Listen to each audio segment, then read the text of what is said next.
Yo, yo, yo, yo, yo, yo, yo. What's up, people? Welcome to a special December Monday episode of God Live B2B Jam Session. Now, this December, we actually have not been doing a lot of podcast episodes, but I promised a good friend of mine who I'm friends with on Twitter that we are going to be doing a podcast episode with him on it because he is doing something that's amazing, that is like dear to my heart because I'm super big on product. He is one half of the guest of the Product Angle Squad, and you can find them on Twitter. We'll share their website with you. You know, today I'm talking to my friend Pradip, Khakhar, and I believe I pronounced his last name right. He'll correct me when he gets on. But we're gonna be talking all things product angle, how he started the movement, and also how do you negotiate? How do you think about that in leading a team and building a business and acting as a founder? And how do you influence without authority? And I'm super excited because he is an expert on this topic and he teaches it at LIU Brooklyn, which we'll share in the comments. So if you have any questions about negotiation, cricket, because he sometimes plays cricket, or the product angle, this is the guy to ask because he's a guru on it. With that said, let's go ahead and bring on Pradip to the show. Pradip, what's up, man? Hey, thank you for having me, Tim. I'm pleasure to be here. Pradip, it's an honor to have you on the show, man. How are you hanging in there, man, in this lovely, lovely winter? I know you're in London, right? I am. So we came out of lockdown and now we're in a tier system. So I'm in tier two, which means there's some restrictions. It's not fully locked down. Yeah. But you know what? I live in I'm not in the central area. So I'm able to, I'm in the suburbs, so I can walk around, go for a nature trail walk, and I'm enjoying it right now. Good, good. You know, it's so good that you're taking care of yourself. You know, one of the things I've been telling people, man, is like, don't let COVID-19 repress you and have you forced to stay home. Go outside a little bit, spend some time with family, spend some time near the tree. So it seems like you're doing it right, man. I'm trying. I wanna get healthy and lose a little bit weight because since March it was easy to stay home and just stuff your face with cakes and all the good stuff. So I figured now I should try to get back to my regular weight pre-COVID. Man, dude, shout out to you, man. So talk to me a little about what inspired you starting the product angle. You guys have had it exist for quite some time now, and you started it with one of my really good friends, Niraj. Shout out to Niraj, who's a mutual friend of ours. So what inspired the show? And you know, let's go even back before the product angle, man. You know, how did you get into product management, and kind of what inspired you to choose a path in that career field, man? Definitely, yeah. So definitely shout out to Neeraj. He's been fantastic, and we've been building the product angle together. So around about 17 years ago, I moved over to New York City from London, and at the time, trying to find a job and what have you. So freelance work was something that I enjoyed, and I somehow managed to get myself into. And it was a case of building databases and building small tools. At the time, I could code a little here and there, so it was a case of building websites and databases and reports and pulling things together. So I would just approach companies and understand what they do, and I would ask them, "Hey, you may have this problem, and I think we can resolve it by doing this. Would you be Mm, interested?" And many times they would say yes. And I started talking to them, I started realizing I enjoyed the product aspect more than the developing aspect. I enjoyed the selling mm, aspect.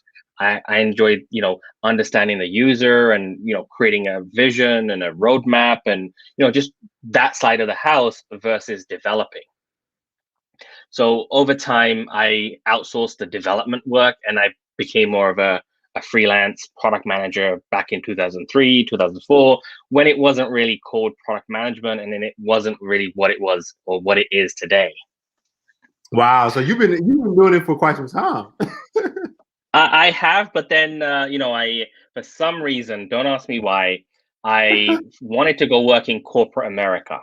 So Wow. I stopped freelancing for a bit. I went and got my MBA, and then I worked for some, large companies, Fortune 50 type companies, got the experience, and I realized it's fantastic, but I actually enjoy product management, what I did and what I've been doing when I first moved to the US.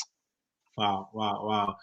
So for you, man, because you've talked about negotiation influencing quite some time. You tweet a lot about it, and on the product angle, you guys discuss about it here and there on a few specific opportunities. Why do you think that skill and being able to influence people is so important when it comes to business or even in life, man?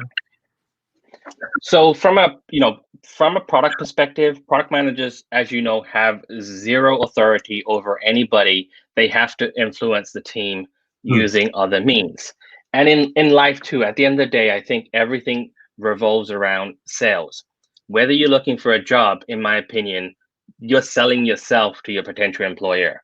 You could be selling a product, you could be selling a service. Negotiation skills are even important at home. What should we eat together with your significant other? That in a way could be a negotiation. What are we going to watch on Friday night? What, Netflix movie, for example, that could be a negotiation in a sense, right? So I think negotiation skills are super important at every level. And back in 2018, I started, talking to a lot more product managers and getting more involved in the startup ecosystem. And I started realizing I do love to talk to people, hence the podcast, but also product managers, but also engineers, developers, UI, UX people. They all have to work in teams.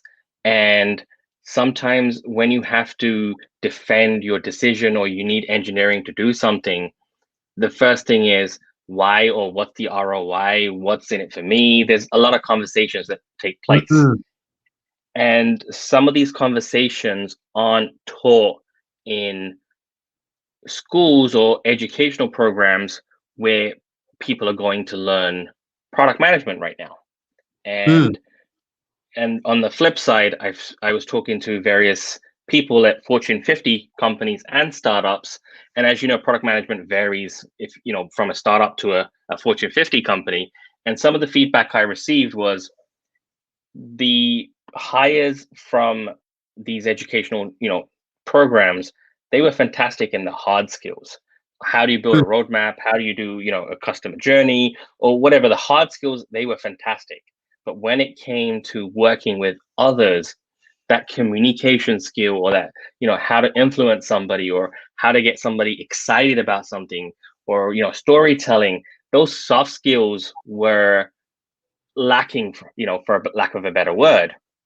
And with my, I guess, sales background, negotiation is something that I've done in sales. You have to negotiate your service, your product. So I just felt that that was the area that I'd like to try and own and capture and be good Mm. at it. Mm. Mm. Mm. It's funny because I do product with our team at Guide, and I've been in a variety of product management roles in the past, and it's so true.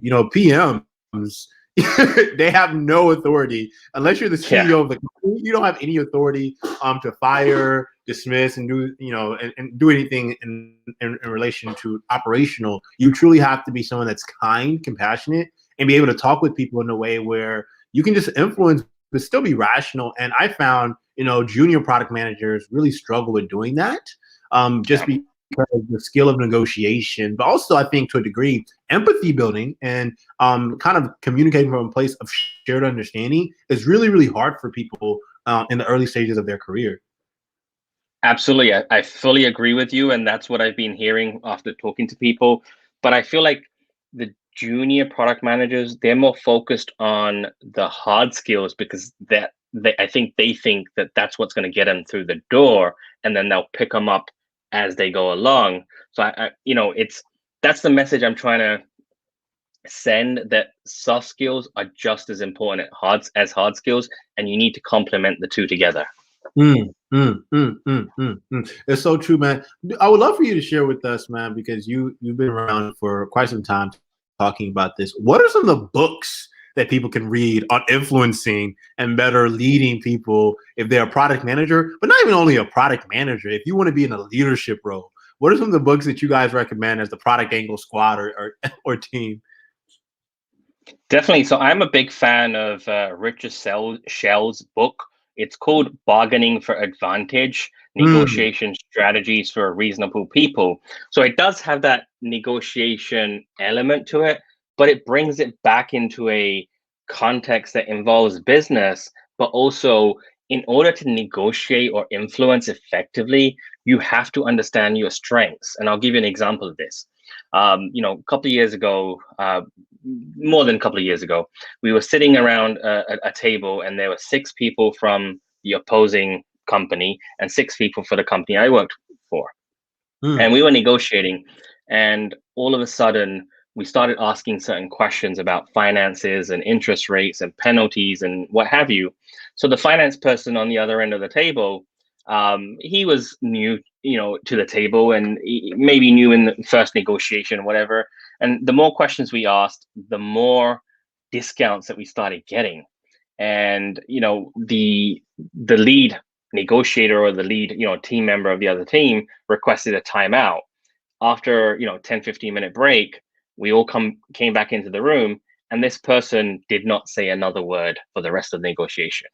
Wow. So you have to understand your core strengths and how you react to people or how you respond to people. And this book, while, like I said, it's about negotiation, it helps you understand the human element and becoming self-aware first. You all have had some really amazing people on the product angle that you all have talked with, and really talked about a variety of different things related to product. Who have been some of the people on the product angle that have shared some really amazing gems, whether it be related to negotiation or other areas that you think is really important for leaders or PMs to have skills in? So over the summer, we did a series on roadmaps. So we've had people from ProdPad, and a couple of other software tools on the product angle, and from product plan to ProdPad, and we had one more. Let me think. I just can't think off the top of my head. Yeah, so we had Liz Love from ProdPad. We had Scott Baldwin from I forgot the company's name now. Oh damn, I'm losing my brain right now. Product Board. And then cool. we had the CEO of Product Plan, Jim Semick. And we've actually had Jim Semick on the show before, and he's a ball of energy. That guy. He is awesome. Yeah, I mean, I was lucky to have him on the show. Shout out to Neeraj as well for hooking us up. But Jim is definitely awesome.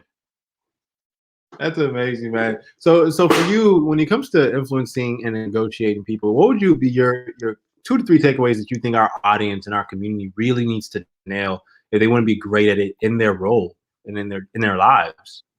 Because I'm a master negotiator, and just by listening to you. No, definitely. I mean, at the end of the day, I think the one of the rules that I follow, and and I'm sure you'll resonate with this, it's really to prepare up front, right? And really understand what it is that you want, but also know what the other person is wanting or what they are thinking. And that's where I think people are a little bit afraid sometimes, because it might get confrontational and what have you. But the more preparation you do, the more you're able to understand what's in it for the other party, understand what their boundaries are, how far they're willing to go, and how much, or how willing are they to negotiate with you, and what's the leverage.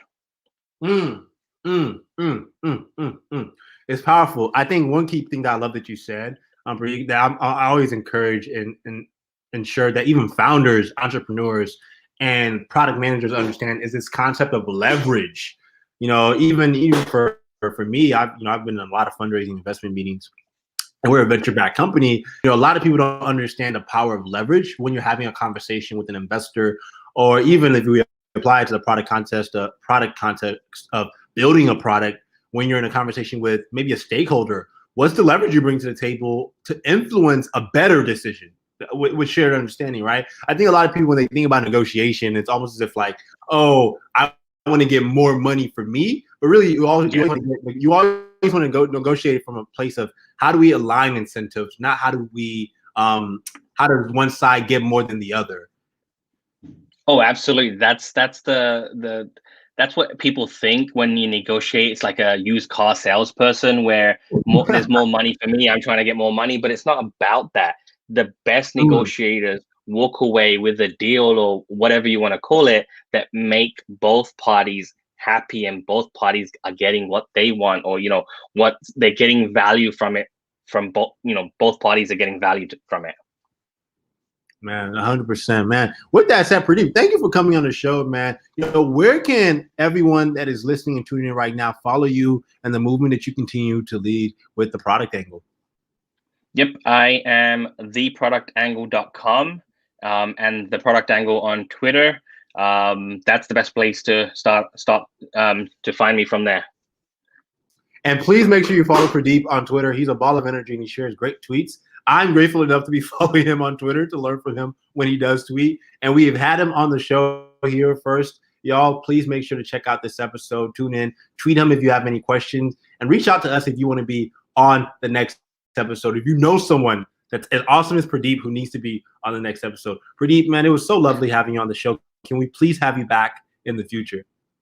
Absolutely, and like I mentioned earlier, I'd love to have you on the Product Angle show, and I'm just doing the planning for next year, but I would definitely would love to have you on, and I'll be in touch with some dates and stuff in a week or so. Let's make it happen, Pradip. Appreciate you, man. Talk soon. Take care. Thank you. You too. And that was another special. This is a very special edition episode of Guy Live B2B Jam Session.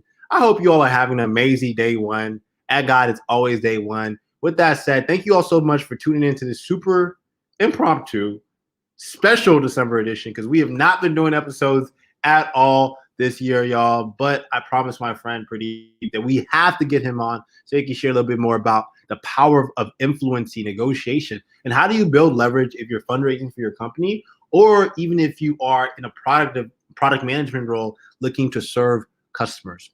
With that said, thank you all so much for tuning in. Make sure you guys check out bigblacktea.com. We just recently launched our new CPG tea brand, bigblacktea.com, not too long ago. It's making mad waves everywhere in the world. We're getting so much great socialization of it on Twitter, on LinkedIn, and you all keep on sending me DMs and texts and pictures, and we appreciate it 100%. So thank you all so much for all of the love around Big Black Tea. And as you all know, we're always building here at Guide, and we are really excited for what 2021 is going to look like for our customers and, more importantly, our movement. With that said, y'all, I hope you all are having a great Monday. As always, happy day one, and please live in abundance. Talk soon, y'all. Peace.